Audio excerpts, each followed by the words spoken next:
Como grupo, hoy vamos a presentar sobre el taller de ecosistemas acuáticos. Nuestro equipo está conformado por Francisca Bocaletti, Josefa Contreras y quien les habla, Angeli Campos.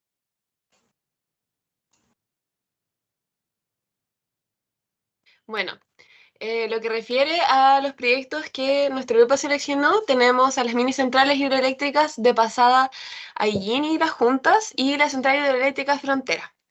Bueno, en este caso, las medidas que hablan de rescate y relocalización de especies de fauna íctica son ambas medidas de mitigación. El impacto asociado en el caso de las mini centrales es la alteración del hábitat de fauna acuática y en el caso de la central hidroeléctrica Frontera es la modificación del hábitat de fauna acuática con efectos sobre especies nativas y en particular para Percilia irwini por incorporación de obras y trabajos en el cauce río Biobío. Para realizar el rescate y relocalización son necesarios ciertos permisos. El permiso de captura científica con fines de conservación es un permiso otorgado por Pesca. Este autoriza la captura, el manejo y el traslado de especies hidrobiológicas protegidas. Así se asegura que la intervención se realice bajo estándares de conservación y bajo estándares técnicos.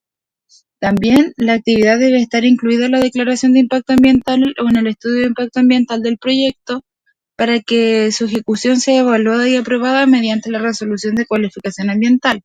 También debe contemplar un plan de seguimiento ambiental que permita verificar la efectividad del rescate y la adaptación de las especies que fueron relocalizadas. Estas condiciones aseguran que la actividad no infrinja la Ley General de Pesca y de Acuicultura, ni la Ley de Bases Generales de Medio Ambiente. Así se evita también sanciones o detenciones de la realización del proyecto. Los proyectos como minicentrales hidroeléctricas de Pasada Illín y Las Juntas gestionaron un permiso de pesca de investigación ante Subpesca y notificaron el inicio de las actividades a la autoridad regional correspondiente. Bueno, en la ejecución de la medida, que en este caso es la de relocalización, tenemos que la central frontera en el plan de medidas solamente especifica que se van a realizar esta relocalización y esta como colecta de los individuos antes de la construcción y que van a moverlos a un hábitat idóneo y que las especies que quieren capturar principalmente es Percilia irwini, pero tampoco habla mucho del detalle del hábitat, cuáles son las condiciones y también indica que va a haber un monitoreo claramente posterior, pero tampoco especifica cómo va a ser el tipo de monitoreo ni de qué forma se va a llevar este plan para que no genere el estrés que ellos dicen que no va a generar. Las mini centrales, por otro lado, tienen un plan mucho más detallado, donde se pone paso a paso cuáles son los instrumentos que van a utilizar para que esta medida sea bien aplicada. En el caso de inicio van a partir con estudiar los sitios de relocalización, donde se ve como el hábitat, la flora, la fauna y que esté considerablemente bastante alejado de donde se van a generar las intervenciones. En lo que respecta a la captura y marcaje, van a realizar una pesca eléctrica con profesionales y que no tenga un impacto demasiado grande en los individuos. Van a generar o van a tener etiquetas electrónicas por pez para así poder monitorear posteriormente y también hacen un registro del individuo, lo pesan, ven el tamaño y luego lo liberan, luego de eso. Y antes de ser liberado, claramente tienen como un espacio de receso del pez donde tratan de que se le baje el estrés antes de ser liberado. Em, en lo que respecta al traslado y la relocalización, tienen contenedores especiales, tanto en material como en la capacidad que tiene de fluctuar en temperatura, buena oxigenación, tienen un tiempo de captura y relocalización menor a 4 horas. O sea que desde que los sacan hasta que los vuelven a insertar en la otra localidad, tiene que ser menor a 4 horas.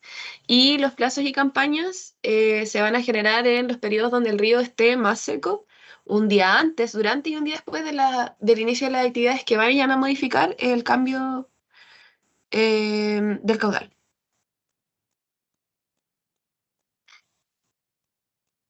Perdón. Ya, en cuanto a los resultados del seguimiento de la eficiencia de estos proyectos, lamentablemente, bueno, en el caso de la Central de la Frontera, se marcaba datos insuficientes en cuanto a la metodología. Sin embargo, el segundo caso, mi compañera expuso una metodología bastante rigurosa, bastante detallada, que difiere de los resultados que obtuvimos de este proyecto, ya que en el SNIFA no se encuentran archivos de monitoreo, de seguimiento sobre estas medidas en la fauna íctica. Sí se presentan monitoreos para fauna terrestre, para anfibios, por ejemplo, pero no se menciona en ningún caso de ambos qué está pasando con esta fauna. Sí, inclusive se otorgan permisos para hacer monitoreos, los cuales son no realizados hasta el día de hoy. Lamentablemente esto se relaciona mucho con lo que dijo el doctor Jaksic, que se encuentra en la otra diapositiva.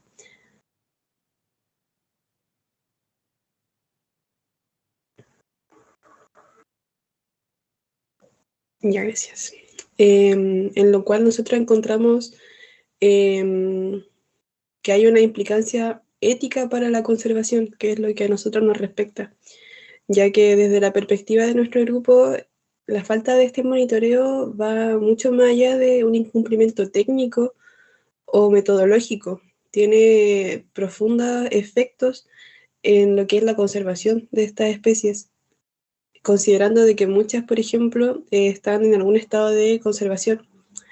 Si la reubicación se presenta como una medida para proteger la biodiversidad, pero luego no se verifica el éxito de esto, termina siendo una medida vacía de contenido. Esto igual demuestra de que hay una falta de responsabilidad de parte de estas empresas y un potencial daño que puede llegar a ser irreversible para las poblaciones como estas, que son muy sensibles. Pueden haber sido desplazadas por el ambiente hostil, por la competencia con poblaciones ya preexistentes, como menciona este señor Fabián Jaksic, y también, por ejemplo, por depredación, por parasitismo, etc. En resumen, la investigación de nuestro grupo sobre las centrales que presentamos corrobora de una manera muy contundente las preocupaciones planteadas por este autor, ya que no haya seguimiento de la fauna éctica, que se piensa que fue reubicada, es un claro ejemplo de la falta de rigor y de responsabilidad de las medidas de mitigación que hay en Chile, sobre todo en componentes como este. Esto perpetúa de cierta manera la incertidumbre sobre el destino de nuestra fauna y también obstaculiza el aprendizaje para mejorar estas prácticas. Nuestra opinión como grupo, como dice la diapositiva, es que estas medidas sean un último recurso, que hay que cambiar el enfoque de especie y ver el ecosistema y también apuntar a un ecosistema funcional, no solo a la composición.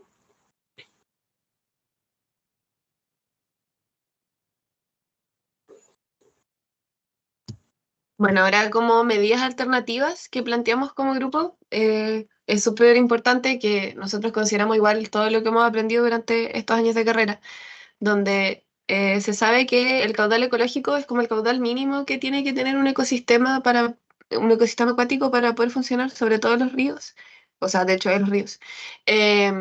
Y también es súper importante que el enfoque sea ecosistémico, pero también con una visión de las especies amenazadas por el hecho de que hay que priorizar esfuerzos igual. La restauración ecológica, tanto en la vegetación ribereña como en comunidades acuáticas. ¿Por qué se establece que es importante restauración ecológica como tal? Porque la restauración en sí tiene una perspectiva de recuperar funcionalidad de los ecosistemas, no solamente la composición de esto, no solo las especies que están ahí, sino cómo van a interactuar estas especies. La continuidad de hábitat de las especies también es súper importante, porque si no hay continuidad se va a generar que vayan a estar aisladas, no van a tener interacción genética y eso ya sabemos que termina como en mayor riesgo de extinción.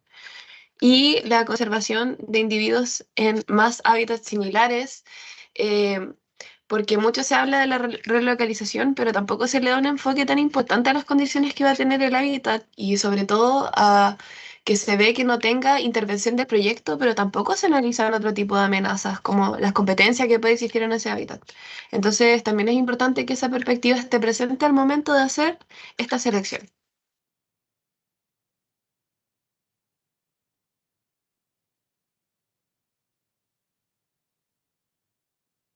Como grupo, concluimos que el rescate y la relocalización de la ictiofauna, aunque parte con una intención de proteger a las especies afectadas, tienen una efectividad limitada cuando se aplican como una única medida de mitigación. Estas acciones deberían entenderse como un complemento dentro de un plan de manejo mucho más amplio que considera la restauración de los hábitats, la conectividad de los cursos de agua, el monitoreo a largo plazo, por ejemplo. En muchos casos, la normativa ambiental se enfoca solamente en conservar la composición de las especies sin garantizar que el ecosistema mantenga su funcionalidad y su equilibrio. Esto puede llevar a medidas poco profundas que no aseguren la viabilidad real de las poblaciones rescatadas. Es fundamental que las acciones exigidas de los proyectos no se queden en soluciones mínimas para cumplir las formalidades, sino que también apunten a la recuperación ecológica real y sostenible, reforzar la calidad de los planes de rescate, ampliar su seguimiento y vincularlos con otras medidas de compensación y restauración permitiría quizás dar un verdadero valor a este esfuerzo y proteger efectivamente la ictiofauna en su entorno.